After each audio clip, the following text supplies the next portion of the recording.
Assalamualaikum warahmatullahi wabarakatuh. Bismillah, alhamdulillah, wa tawakkaltu ala Allah, wa la hawla wa la quwata illa billah.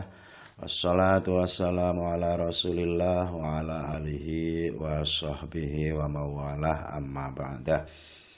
Para siswa dan siswi kelas 11 MA Nahdlatul Muslimin yang berbahagia, kita bertemu lagi dengan mata pelajaran fikih, dan kali ini kita melanjutkan pembahasan tentang pernikahan dalam Islam, dan kita akan membahas beberapa sub, yaitu wali nikah, saksi nikah, ijab dan qabul, serta mahar.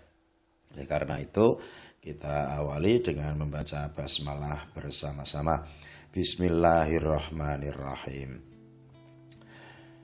Oke, para siswa, wali nikah ini adalah sesuatu yang penting di dalam pernikahan, sebab wali nikah dan saksi nikah, ijab qabul dan mahar ini harus ada di dalam pernikahan.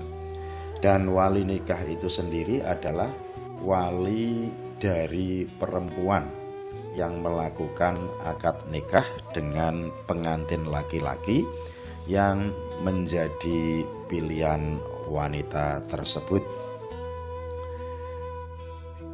Kemudian kedudukan dari wali nikah ini adalah sangat menentukan sah dan tidaknya pernikahan. Ini berdasarkan hadis Nabi yang diriwayatkan oleh Ibnu Majah dan Daruqutni, la tuzawwijul mar'atu al-mar'ata wa la tuzawwijul mar'atu nafsaha. Janganlah seorang perempuan menikahkan perempuan lain, dan jangan pula ia menikahkan dirinya sendiri. Serta hadis yang lain, la nikaha illa bi waliyin mursyidin wa syahidai adlin. Tidaklah sah pernikahan kecuali dengan wali yang dewasa dan dua orang saksi yang adil. Hadis riwayat Imam Tirmidzi. Karena begitu pentingnya wali, maka ada beberapa syarat untuk wali nikah, yaitu yang pertama, seorang wali itu harus merdeka, artinya mempunyai kuasa untuk menikahkan. Yang kedua, berakal sehat. Yang ketiga, baligh. Dan yang keempat adalah Islam. Para siswa, di dalam kajian fikih dalam pernikahan ini wali ada dua tingkat, yaitu wali nasab dan wali hakim. Wali nasab adalah wali dari pihak kerabat pengantin perempuan.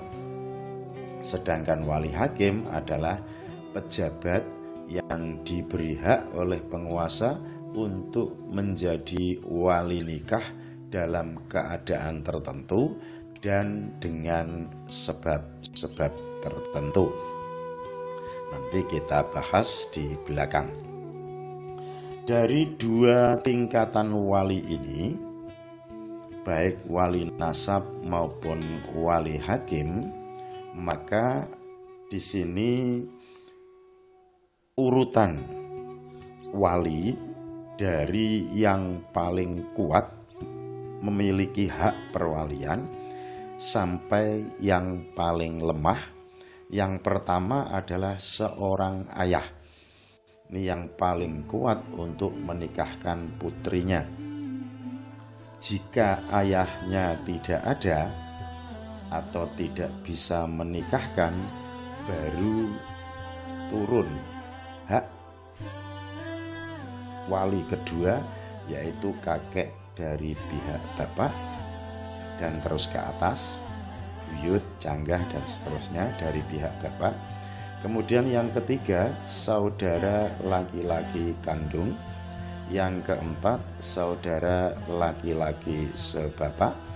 Kelima, anak laki-laki dari saudara laki-laki kandung, ponakan. Yang keenam, anak laki-laki dari saudara laki-laki sebapak. Ketujuh, paman atau saudara bapak yang sekandung. Kedelapan, paman atau saudara bapak yang sebapak meskipun beda ibu. Kemudian yang 9, anak laki-laki dari paman sekandung. 10, anak laki-laki dari paman sebapak. Jika 1 sampai 10 ini tidak ada atau tidak bisa menikahkan karena sebab-sebab tertentu, maka yang berhak menikahkan adalah hakim. Hakim ini adalah petugas yang ditunjuk oleh negara untuk menjadi wali dari seorang perempuan yang tidak punya wali. Beda dengan petugas KUA atau kiai yang menikahkan. Petugas KUA atau kiai atau tokoh agama yang menikahkan, diminta untuk menikahkan seorang perempuan, itu bukan hakim tetapi wakil dari wali nasab. Wali nasab ada, tetapi minta untuk petugas KUA atau kiai atau gurunya untuk menikahkan. Para siswa, di dalam perwalian pernikahan ada istilah wali mujbir. Wali mujbir adalah wali yang berhak menikahkan anak perempuannya yang sudah balik, sudah berakal, dengan tanpa minta izin terlebih dahulu kepada perempuan pengantin yang dinikahkan.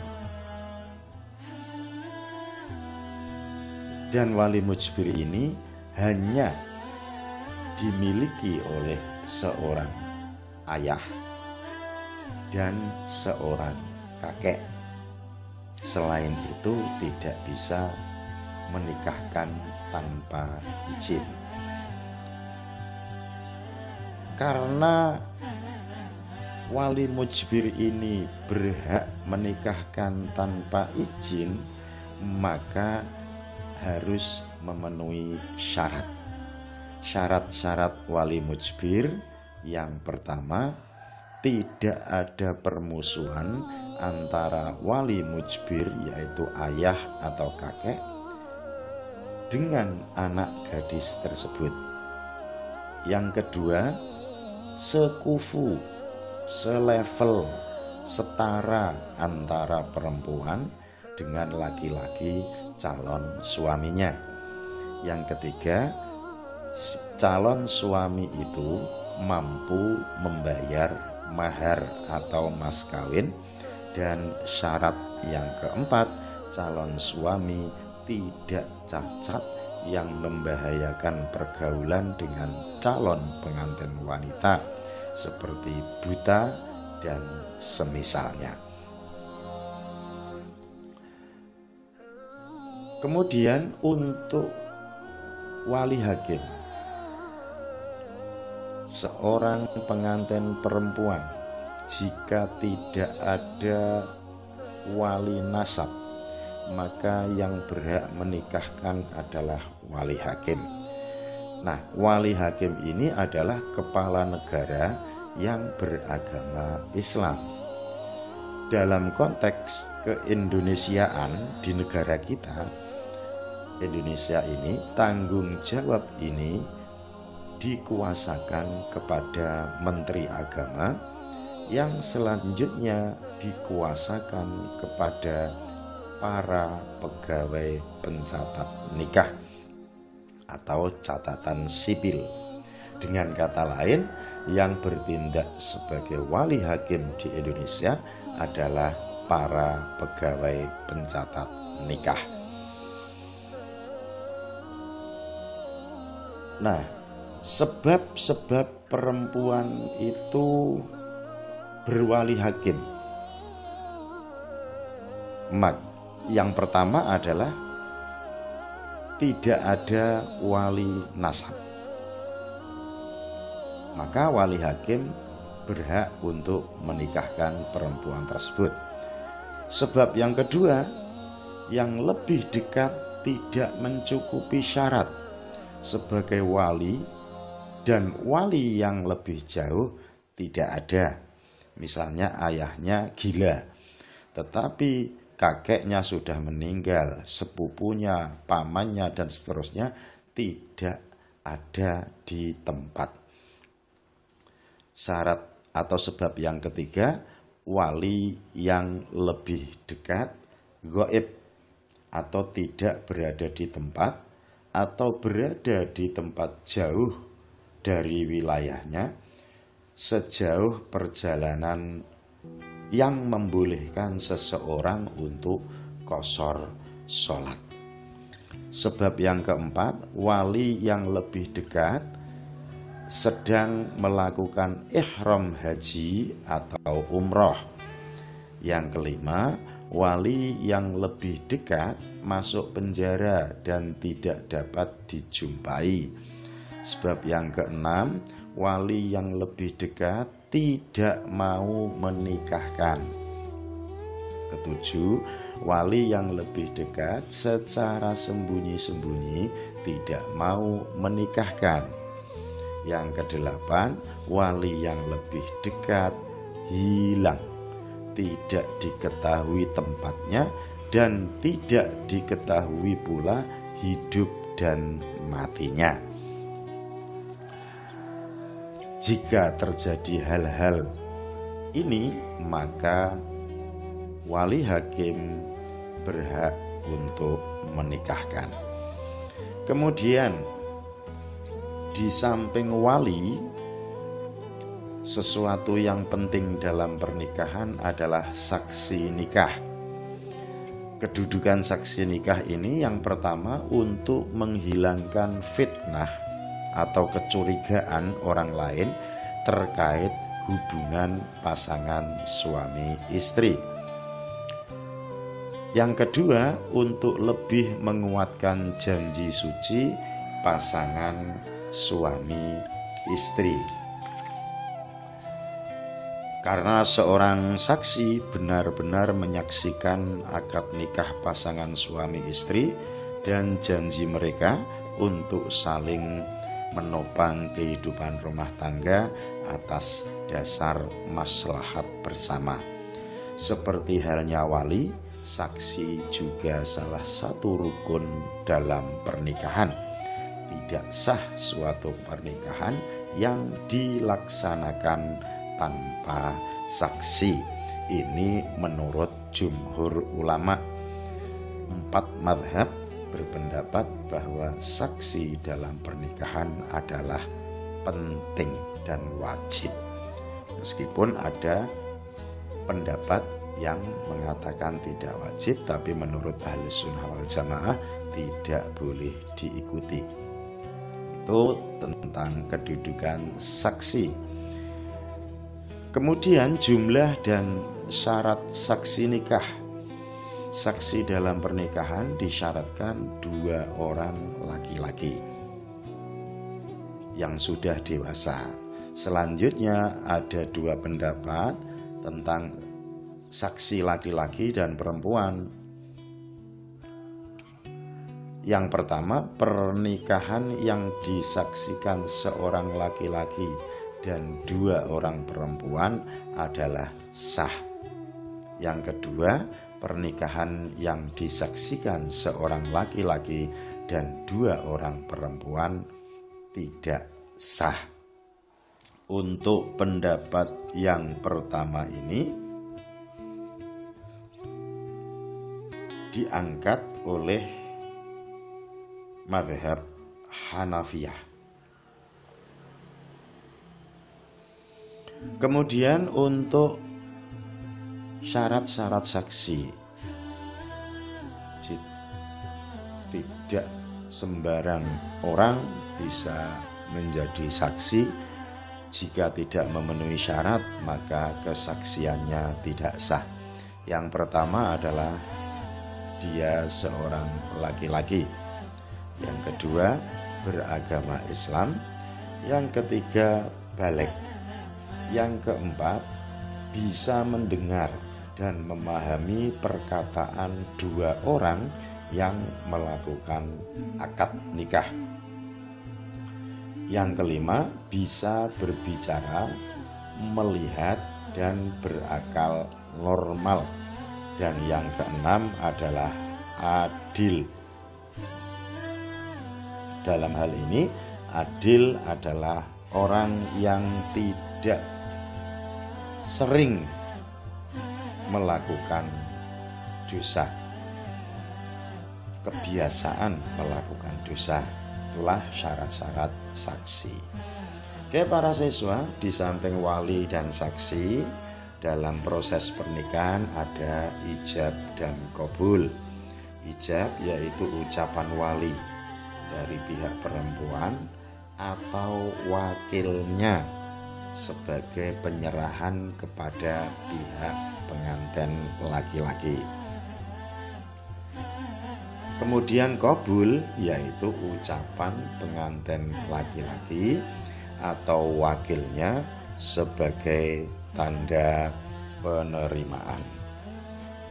Syarat-syarat ijab qabul, yang pertama orang yang berakal dan sudah tamyiz. Yang kedua, ijab qabul diucapkan dalam satu majelis. Yang ketiga, tidak ada pertentangan antara keduanya. Yang keempat, yang berakad adalah mendengar atau memahami bahwa keduanya melakukan akad. Yang kelima, lafadz ijab qabul diucapkan dengan kata nikah atau tazwij atau yang seperti dengan kata-kata itu. Yang keenam, tidak dibatasi dengan waktu tertentu, misalnya setahun, sebulan, 10 tahun, dan sebagainya. Oke para siswa, untuk yang terakhir, mahar. Pengertian dan hukum mahar. Mahar atau mas kawin adalah pemberian wajib dari suami kepada istri karena sebab pernikahan. Dan mahar kalau sudah diberikan istri, maka itu hak istri. Suami tidak memiliki hak. Mahar bisa berupa uang, benda, perhiasan, atau jasa seperti mengajar Al-Quran, mengajar ilmu agama, dan sebagainya. Macam-macam mahar. Yang pertama, mahar musamma, yaitu mahar yang jenis dan jumlahnya disebutkan saat akad nikah berlangsung. Yang kedua, mahar misil, yaitu mahar yang jenis atau kadarnya diukur sepadan dengan mahar yang pernah diterima oleh anggota keluarga atau tetangga terdekat kala mereka melangsungkan akad nikah dengan melihat status sosial, umur, kecantikan, gadis atau janda, dan lain sebagainya. Dan mahar ini bisa diberikan secara kontan atau bisa dihutang. Apabila dibayarkan kontan, maka dapat dibayarkan sebelum dan sesudah akad nikah.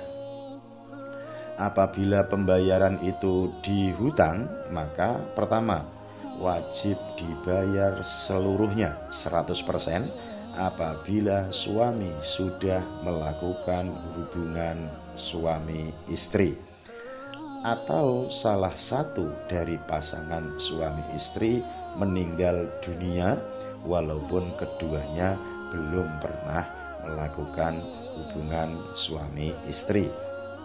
Harus dibayarkan 100%. Cara yang kedua, wajib dibayar separuh 50% dulu apabila mahar telah disebut pada waktu akad dan suami telah mencerai istri sebelum ia mencampuri istrinya atau berhubungan suami istri. Apabila mahar itu tidak disebut dalam akad nikah, maka suami wajib memberikan mut'ah atau sekedar pemberian yang sesuai dengan kemampuannya. Para siswa, demikian dulu yang kita bahas. Semoga bisa dipahami. Untuk lebih jelasnya bisa kalian dalami di buku LKS kalian atau di buku paket yang ada di perpustakaan. Demikian, terima kasih. Wallahu a'lam bishawab. Assalamualaikum warahmatullahi wabarakatuh.